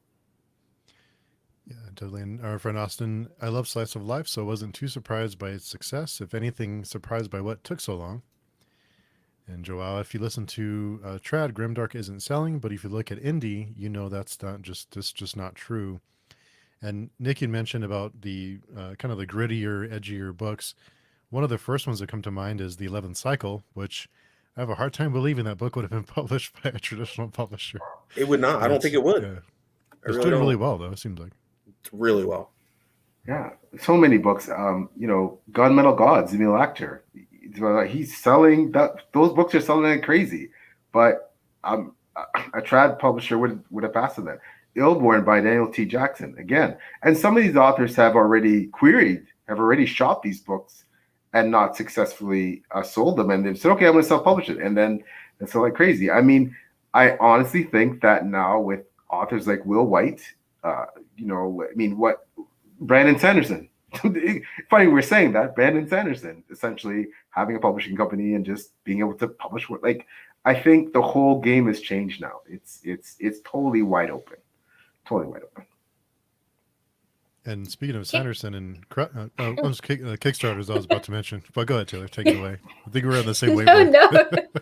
I know we've interrupted each other for the same comment 3 times now. But I was gonna say that Kickstarter, yes, seems to have a huge, not stake in this. That's not the word I'm looking for, but maybe it would have been better if you said it, Steve. I can't get the words out, but Kickstarter seems to be important in this kind of scenario as well. With like Wraithmarked Creative, they've been putting out some incredible editions of books. Brando Sando, with the record-breaking Kickstarter. All of those, the ability to be able to do all of those things really seems to have helped not just indie authors, but authors maybe who were trad published but want a special edition, and trad publishing isn't going to go for it. So they're like, all right, I'll make my own special edition. That is a really interesting market to me. As someone who loves special editions, I'm keeping my eye on it. And it really seems to be expanding. There's almost too much to track now over there. Yeah, I would love to see a return to more illustrated books, with illustrations throughout. I know it's just too expensive a lot of times for traditional publishing to say we're going to pay an author and we're going to release a new edition. But I love all those special editions that have all this great artwork in it. Oh, there's AI now, so you never know. That may be coming back, right? Are you gonna drop that bomb right now? Are we allowed to swear on the podcast? Right now. Yeah. We only have 10 minutes left. Oh, no, we can. Well, it'll be more than that. Yeah, go ahead, Theo. But no, I want to put that out to people. Like, what I know. Okay, I already said it. It's out. It's out there now. So, what do you think about this AI stuff? You don't want to know what I think. Go ahead, Tom. You It's can first. Go trash. for it. I'll wait. trash. I'll Throw weigh it in. I'll out. weigh in. No, I'll yeah, weigh go in. for it. So we all on this podcast are a part of an indie community, and we've been talking already about how much we think that everyone should support indie authors because this is the space where exciting things are happening. Anyone can do anything they want.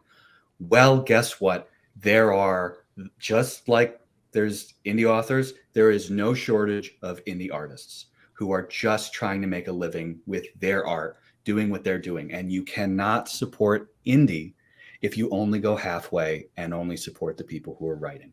We're all artists who are trying to make a living, and you need to support human beings who are making things. And that's how you're going to see your next favorite artist, because an AI is never going to be your favorite artist. It's just trained on art that you like from people who are living experiences and then trying to distill it into something that excites in a human emotion. AI just sometimes hits and sometimes misses. And when it hits, it just kind of looks like something else, but it doesn't have any kind of vision. And I think that's all any of us need to say about AI. Go ahead, Nick. Well, and I say that Company with specifically. I say that specifically because we're already seeing AI fiction that has been inundating some of the small presses that have had to close down because they now cannot field submissions because they're getting too much stuff that's artificially generated. It's just AI. And I can understand potentially a reader saying, I just want to read fiction that's going to take me away, right? And so if a computer can do that, why don't we let the computer do it? Because I don't care. I just want to have the experience. And that brings up the other problem, which is that AI fundamentally is theft. The only way it works is you have to feed it a lot of other people's works, and then it's going to do a clever plagiarism of those works. Now, the difference is if I do it or if PL does it, we're taking inspiration from other authors. And the degree to which that inspiration motivates our work and the number of different inspirations we have separates our work from being just derivative. Like if I read Brandon Sanderson's Mistborn and said, I want to do my Mistborn, here I go, that would probably be a pretty derivative work that you would say, well, this was okay, but I've seen it before and I think it's just this book. And I might even get a copyright claim on me if I was too close. But if I've read hundreds of novels and I've been watching movies and I've had my own life experience that I can draw on, and I take all of that and I make something, now we have what we consider a work of art instead of just a clever forgery. Yeah, I think the human element is extremely key there. You know, it's taking the human element out of art, out of creation, and it just feels fundamentally wrong in a way, I think. It's the same thing with translation. We talked about this a bit with Ken Liu, but translation is something that is innately human, I think. It requires a human touch to get it correct. So I've had this debate for years and years and years and years with people as someone who loves linguistics. But of course, if you're traveling to a country for 2 weeks, use the Google Translate, use the tools, because that's what AI is. It's a tool, I think. It should be a tool available to artists who do this for their job, right? To help them in some ways. It should not be taking their job. And I feel the exact same way about translation. There is a necessity to the human element there, the nuance of language that just can't be taken over by AI. Just can't. That imperfection, and it's trying to make everything perfect, and that imperfection, that human element, that imperfection is what makes things special, is those dings and dents, and it's a little beat up. It's not quite perfect, but that's what we love about it, right? Is that it's not perfect. That's for me anyway. That's what is scary. But I do think it's scary what's happening. I don't know that it can be. I don't think you can put the genie back in the bottle anymore. I think it's the toothpaste is out of the tube, and if you go, sadly, and it makes me really sad. I don't know if we can rewind. I think it's already out there. Mm-hmm. What do you think, Yeah, Nick? the toothpaste image is very It's a good one. Never heard that one before. Yeah. Sorry, Nick. Nick, go ahead. what do you think about this? Yeah, no, I think you're right. I think it's gone. The horse has left the barn there, and it's unfortunately it's going to be pretty pervasive. I think, and I think it's sad. I'm with most of the people here. I just think it's that human element that is important, and the theft part of it. Obviously, you're taking work away from other creatives. That's artists or authors who are trying to make a living. So yeah, I'm kind of I'm definitely anti as far as that goes, and I don't know. I just think it's going to be problematic. I feel like I hope I'm wrong. Yeah, I guess my hope is that, and I totally agree with Steve and Nick that the genie is out of the bottle, and Tom and Taylor made some excellent points. The one thing I'll say though is, I think I'm the old man in the room here, so I would say that what my hope is that it's kind of like it's like Y2K. Everybody thought that everything was going to crash and everything was shut down, and and if you go back and read sci-fi books from 30, 40 years ago, they thought that by this juncture in our history, we'd all be in flying automobiles, and and a lot of that stuff has come to fruition, yes, but it hasn't advanced quite as rapidly. And I guess my hope is that, knowing that the genie's out of the bottle, that it won't advance quite as rapidly as we're all fearing. That it will happen. Maybe, my grandkids, now I have grandkids, maybe when they're my age, but I'm hoping to stave it off as long as possible, that we're talking about most of the books on the shelf being I wouldn't have them. Like, I feel that way. I'm old fashioned. Like, I honestly believe that I'm not interested in reading AI books. And if it's choice between, as long as there's books by authors in print, living or dead, like physical, real authors who wrote, I'll have those on my shelf, and I won't read the AI one, because there's more than enough of those to read in my lifetime that I won't need to read AI books. But perhaps generations from now, I don't know, that may or may not be the case. So we'll see. But I just hope that it's a very gradual, centuries later problem. Our friend Daniel's here. A question a lot of sci-fi asks, though, is what happens when you can't tell the difference and we're really close? Yeah, that's probably the big concern. I mean, as we know, wasn't it Tor in the last couple of months had to come out and apologize because they say they mistakenly used some AI generated art for a cover. Yeah, Because it was in their, file of stuff, and somebody dragged and dropped it and they didn't realize. Mistakenly. Yeah, of course. yeah, for Chris Paolini's book. Yeah. Oh, really? Is that what it was from? Yep. Okay. Yeah. Oh, that's a big one to put. Well, yeah, it was a big AI art kerfuffle, on. man. It was all over Twitter. People were mad. Yeah, it was for Christopher Paolini's book, and he actually a lot of people got mad at him because he kind of defended it in a way. He was just kind of like, "Oh, I didn't know, and it's going to cost too much money to push the publication date out further." So, oh well. Oh, It's got to be tough though when you're a traditional publisher, living in the golden city of traditional publishing, and your advisors are telling you, "Hey, man, this is the deal. We have to release, or we have to go through this whole process again."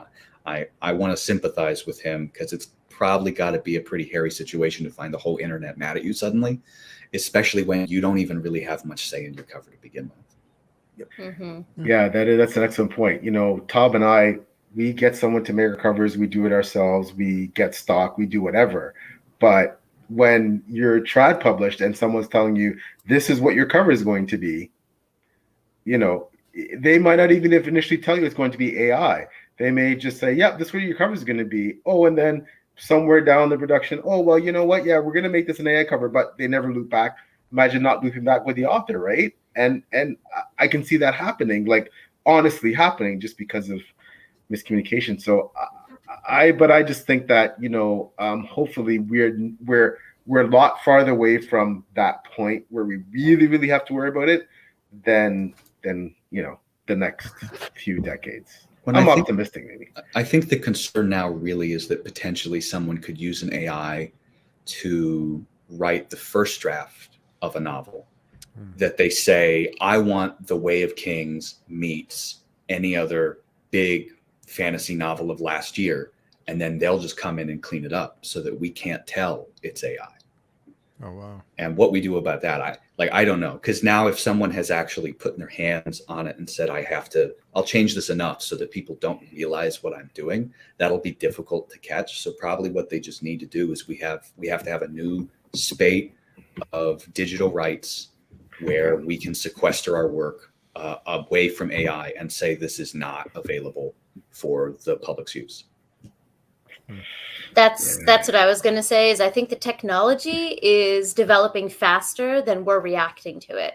So another example of this is like deepfakes, the issue of people being able to, I don't want to use words I shouldn't use here, but it used to be just celebrities that were put in sexual situations mostly with deepfakes, but now it's becoming a very personal thing where there was a huge blow up. I think I'm not part of the Twitch community, but it entered into my algorithm where there was a group of friends and someone was looking up deepfakes of someone else in the friend group in that context. And someone had created those. So then there was a blow up where this creator then said, well, released a video saying, I feel violated. I don't know what my recourse is here. And the answer was there is none. And so I think we're entering into this realm where the technology is there, but it's a free for all because we haven't developed, as you said, Tom, any laws or new copyrights or any protections for this new realm that we're entering into. And I think that is going to have to be the answer because the toothpaste can't go back in, right? So we have to adjust to the new situation that we're in now and make sure that there's recourse for people. And if your work gets stolen, there's something you can do. Or if someone takes your likeness, there's something you can do. Because right now you really can't.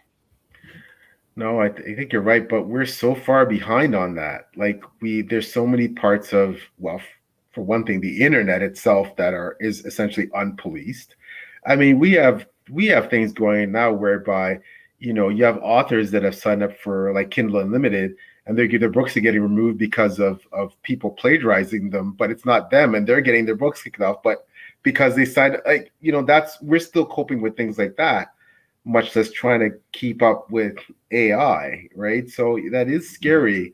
And that's an excellent point by both Tom and Taylor, but it is scary to know that we're so far behind with rules and regulations and trying to enclose that space that like by the time we catch up, I don't know. So that is worrisome. So that is worrisome.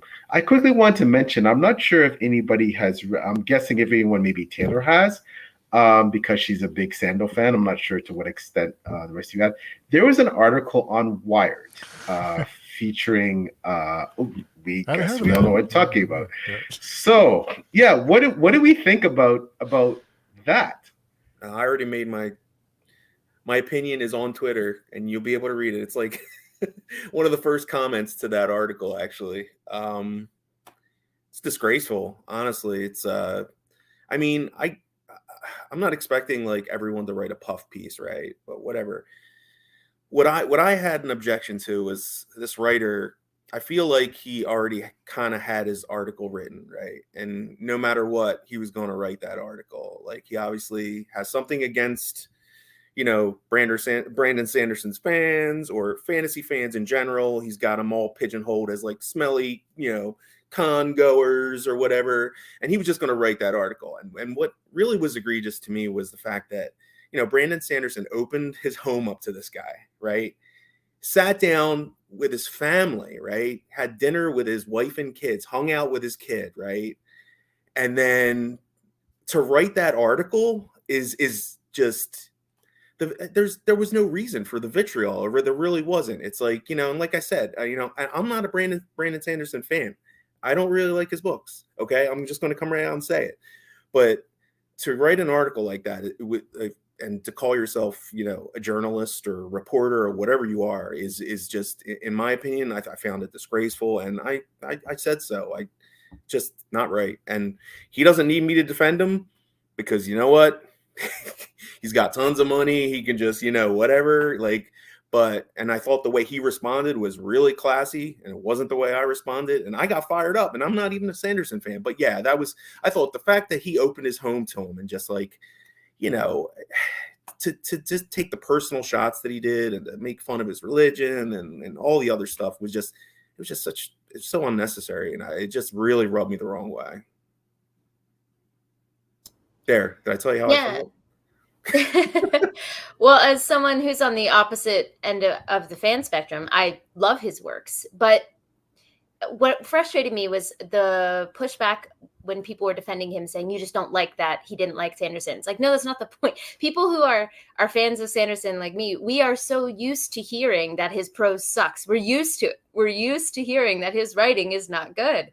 So that's not something that upsets people who like his works, and it's actually a valid criticism at certain points. You know, I can engage with those conversations. What frustrated me is that the energy of that article was very much, I peaked in high school and I'm mad that a nerd is more successful than me. Like that was what that article was. And you cannot convince me otherwise.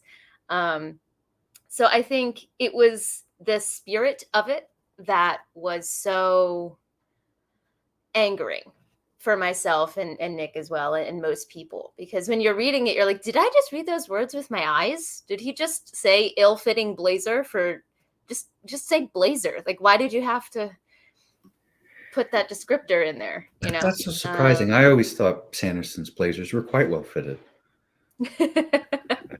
Yeah, everyone can have their own opinion on his blazer. That's fine with me. No, I would have no truck with his style. I think the man has a lane. Yeah, he sticks to it for sure.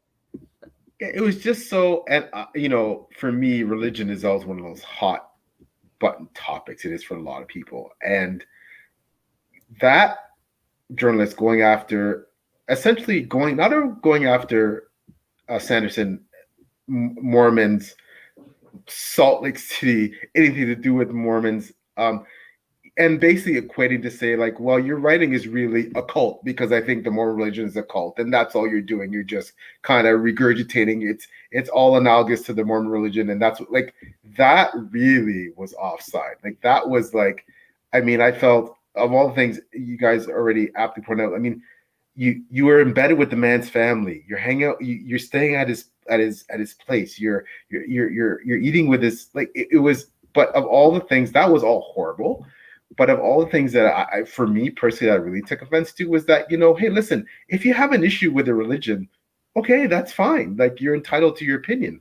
But to attack the man because of it, and to attack your issues with that religion, thus attack his writing, ergo attacking his writing, like that was like, it was really, really offside. And frankly, I didn't think that the journalist was that well written. Like I didn't think that his article was all over the place. It was meandering. It was like, yeah. And I'm one of those guys who, again, like Nick, I am not a big set. Taylor knows this.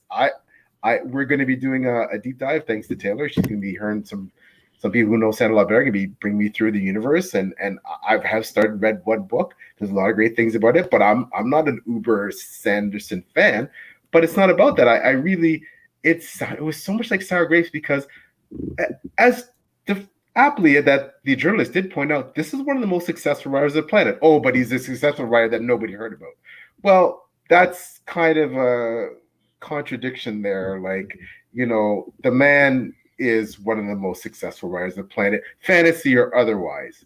And yes, and it was very belittling the way he went after fantasy fans, because fantasy fans, sci-fi fans, come in all kinds of different colors, shapes, shades, types, faiths, you name it. So, you know, that was he denigrated, you know, a lot of people in that article, and that was, and you know, I think, and whether he did that maybe he did that just for the shot, maybe he did that to get the buzz on his article because he knew that it was going to be controversial. People were going to be talking about it. It could have been just a shock value. Who knows? But I think he's going to face some. I wouldn't be surprised they take it off Wired.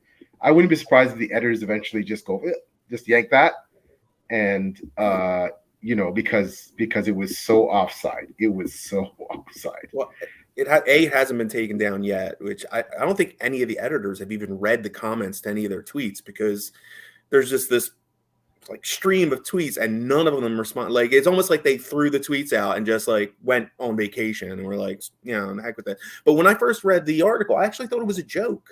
I thought, oh, Sanderson's Me in too. on this. This can't be a real article, right? Yeah. He couldn't have stayed at this guy's house and then stabbed him in the back like this, right? Yeah. Like, I'm just going to keep checking Sanderson's Twitter feed. He's going to be like, because Sanderson does have that kind of sense of humor. So I was like, all right, it's an over-the-top joke piece. It's probably satire. And hours went by, and once it got to be like 10 hours, and Brandon Sanderson still hadn't responded to it, hadn't tweeted it out, and I'm like, something's up. And then I'm like, if this is real, this is really awful. And it was real. This guy actually, tried to make a name for himself by, just basically just, it was a totally sensational article. Like, no reason for it. There is I zero wanted chance that article is going off of Wired. Zero No, chance. there's I so think many I clicks. think they're trolling. Yeah. They're trolling him. They knew what they were doing. When was the last time anyone gave it? Sorry, I was about to curse. When was the last time anyone cared about Wired? Like, who cared? I mean, nobody talks about Wired, but here we are talking about you're Wired. right. And it's just, they're just trolling him. It was just a troll. And the editors know what they're doing. They know exactly what they're doing. This is all, and really who comes out the best is Sanderson, because he handled it really well. Kudos to him for the way he responded to it. But he comes out, I think, looking better than anyone in the whole situation, because he looks like, he got taken advantage of. But yeah, Wired, they know exactly what they're doing. It's all for traffic and clicks, and that's all it's about. No, you're right, because they're going to get millions and millions and millions of hits on that article and millions of responses, negative, even if it's all vitriol against the article and the journalist. Like, you're probably right, Steve. And you're right. Wired is not a cultural icon, the way it may think it is, right? So yeah, no, you're probably right. That's an excellent point. You're probably right. That's kind of like the dichotomy, though. It's like, all right, so everybody, I see a lot of people on Twitter going, you just, you're giving this whole thing oxygen, you're making this guy famous. And I get that. But at the same time, like, I feel like if someone is acting in a bad way, in bad faith, that I feel like you have to call them out on it, right? And I get the, they've gotten more clicks than whatever. But at the same time, like, I don't think you could be quiet about it. So it's like, what do you do, right? You're damned if you do, you're damned if you don't, right? But I would rather call this writer out on, his bad behavior. Yeah, exactly. Rather than just ignore it and have it sit out there unchallenged, right? Because it's not right. Yeah, that's interesting, because we've definitely seen a lot of toxicity and like fan art discourse over the last maybe 10 years with the internet becoming more and more popular. That's a good point. I hadn't thought of it that way, as a kind of, because Wired is at least a bigger platform than like a Facebook comment, as just sort of a repudiation of this kind of discussion of art. Because as a lot of people have pointed out, it's not even like, if he just wanted to write a critique of Sanderson's work, that probably would have been so much more interesting. But instead, it was just like ad hominem's attacks on the man himself, because he's this rich writer, but nobody's heard of him, and he's schlubby and boring. Like, who says writers are supposed to be interesting anyway? They're supposed to be, little shriveled people in dark closets typing away. Yeah, but I mean, he even attacked his professorial credentials. He attacked, it's not like, okay, well, what you want to say to the guy, can you just go, not maybe he can after this article, can you get tenure at a university and start lecturing just because, you're just so great? Like, do you know what I mean? It's just like, you're attacking somebody who has all these things and has established all these things through their own hard work and years of experience and years of writing. And yeah, Brandon Sanderson is what he is now, but he made himself into that, right? Like, so I think give the man some credit for, I think, 99.9% of writers, of sci-fi writers, fantasy writers in the world would do anything to have certainly his sales, if not his acclaim, right? So, it's more, I think it's a lot more too of a hater's gonna hate kind of thing, where, Um, like Brandon Sanderson, again, like this guy is only going to make Brandon Sanderson look better. And Brandon Sanderson is probably going to sell more books, even just out of somebody feeling bad about it. So, yeah, at the end of the day, who wins, right? I think Wired may win temporarily, but eventually that article will be forgotten about, and Brandon Sanderson will continue to sell millions and millions of copies. So, yeah, I think in that article we see on display a person who cannot turn their wishes into passions. And one of the reasons why that article has gotten so much attention from everybody is just to do with all of us looking at kind of the quasi-pathology of the person who wrote that after spending time with Brandon. It's very strange in and of itself, because it also, from what I saw, he said maybe 20 some of Brandon's books, but he's a terrible author. And that Right. to me really just that's what really smacks of the jealousy. Yeah. Like if you don't like him, just stop reading him then. Or do you like him and you don't want to admit, because you think you're hotshot, that this person that Brandon Sanderson is like way more successful than certainly you've been. And at some point, maybe you just got to admit he's the better guy. Yeah, because the odds of that guy from Wired being as successful as Brandon Sanderson are infinitesimally negative, that it won't happen. Oh, yeah. And, I say this again, like, for anybody who's written a book, writing one book is a huge accomplishment. And writing one book that sells, whatever the average copies are, a book sells, I think it's self-published, it's a couple hundred, and traditionally published a couple thousand average, I'm saying, in its lifetime. Like, well, Brandon Sanderson's kind of eclipsed that. So, if you're mad at that, then write your own Mistborn. You know what I mean? Like instead of beating on the guy that made it.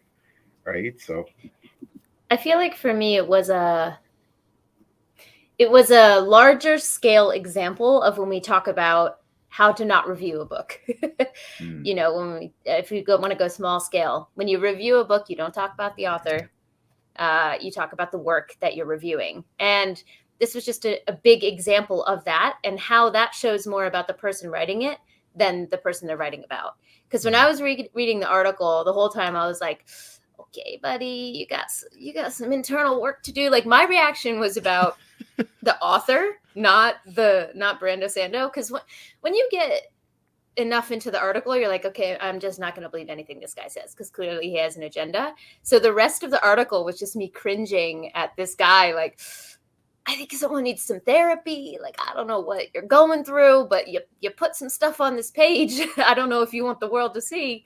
So I think it's kind of more of a reflection of him than the subject. And bad reviews are the same way. You can read it and be like, oh, this review is useless to me because this person just hates the author. And then you move on, and you don't use that review to make a judgment about the book. So it just seemed like a larger scale version of that. And if he's willing to air his dirty laundry for those clicks, I mean, cool, but no one's going to want to hang out with you after that. Who hurt you? Is that... Exactly. Who hurt you? Yes. That was my reaction to that article. Yeah. And the time always flies. We're already coming up almost 2 hours. But before we go, I wanted to ask Nick, and I hope it knows time's passed, but I wanted to ask you how you're feeling, because as a Bills fan, my heart gets broken every single year. So we can bond with heartbreak. You're cutting me deep. How are you holding up? Steve, you're cutting me deep. How are you holding up? I was rooting for them. I just so close. I'm still kind of not over it. Honestly. I really thought we were at the halftime we were going to win the Super Bowl, and hey, I'm used to it. I'm a Philadelphia sports fan. I have so many calluses from disappointment over the years, so it was just another one. Better luck next year. He seems so nice. Move on. You seem so nice for a Phillies fan. Phillies fans supposed to be mean, angry. So no, that's a misconception. There's there's a small, loud segment of Philly fans that are like that, and they're the ones that call up the sports radio stations, the same 500 people, right? But the vast majority are realists and are actually knowledgeable sports fans. It's just the crazy ones that get all the publicity. So just like with anything else, it's always the loud, like, crazy ones that and then everyone says, oh yeah, that's the Philly fan base. It's not. The majority of my friends, we're all the same. We just want to see our team win. It's like We'll be every other back. city, We got a great young quarterback. I love nice them. young, We finally, I love that. I mean, God, yeah, we're gonna be good. nice young for nucleus. a while. You guys will be fine. You're set for the next So few glad. years. So. I'm so glad we finally got the quarterback. But yeah, better luck next year. Thank you for your support, Steve. Hey, I can relate because I'm still not over wide right. Just got Norwood right. Oh my gosh. So And Steve, I'm now still you're not go over four that, years so- in a row. Didn't you go Wow. to Super Bowl 4 years in a row? I lost all 4 of them. I'm sorry. Yeah. That would kill me. Yeah, those are At some least hard, you guys hard have times. hope. My hometown is DC, so Oh, Oh. yeah, that's rough. I'm Yeah. a Commanders. at least fan. you have Taylor? hope. Taylor, Huh? I'm a Washington fan. Commanders. You are? I am. Wow, we That's can my suffer team. together. For as with- long as I've been. Yeah, but your other teams are great. You guys won a Stanley Yeah. Cup not too long ago. You won the World Series. Yeah. Here we go. Good teaser. Here we go.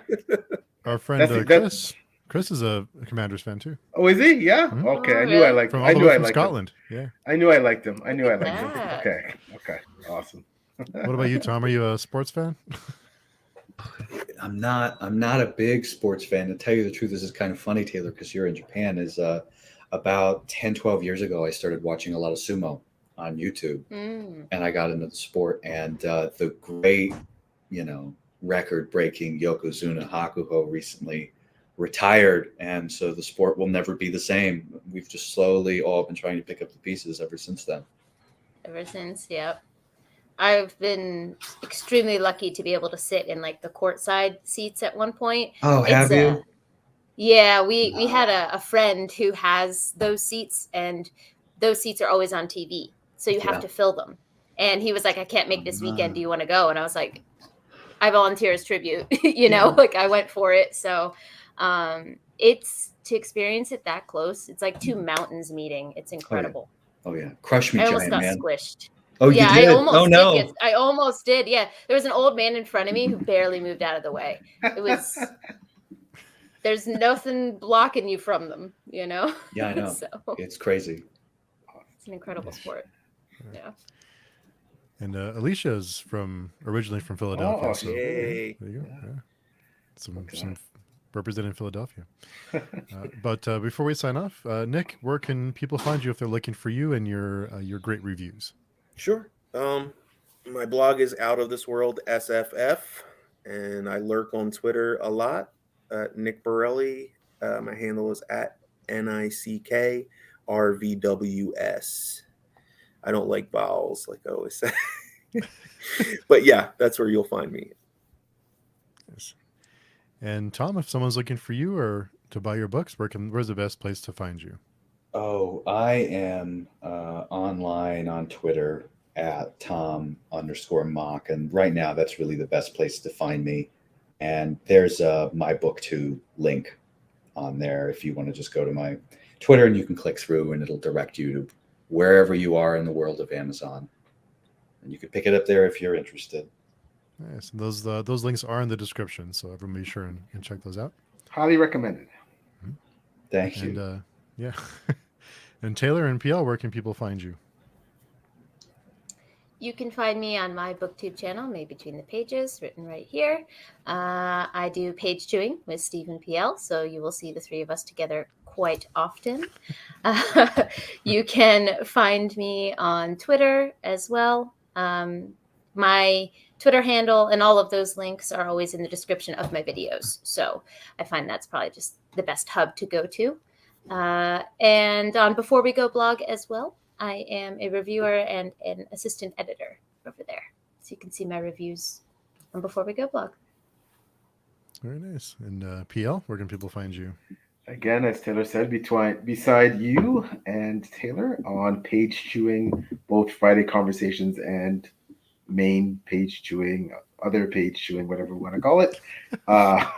And then before we go blog, We got to get a name down for that. Yeah, we do, don't we? Yeah. Yeah. Yeah, and before we go blog as well, where I'm also an assistant editor. Goodreads reviews to my website, www.plstewart.com. That's more about the books. The John Kingdom Saga. I have 2 books out. Another one coming, Lord and King, is dropping in the next, soon. It's very soon. And book 3. And Twitter is my preferred social media handle. I have Facebook and Instagram, but let's face it, I'm on Twitter a lot. So that's at PL Stewart Writes, one word. Nice. And of course, you can find me at Steve Talks Books here on YouTube, Steve Talks Movies, on Vero at that 1MFer, or on pagechewing.com is the best place to find me. So thanks everyone for taking time out of their Friday or Saturday morning for Taylor to hang out and chat with us. Really appreciate everyone's time. Thanks to everyone for coming by and interacting in the chat. It's always a great time. So thanks everyone, and for making Fridays a fun time. So we will see everyone back here in 2 weeks. And until then, everyone have a great rest of your weekend. See you.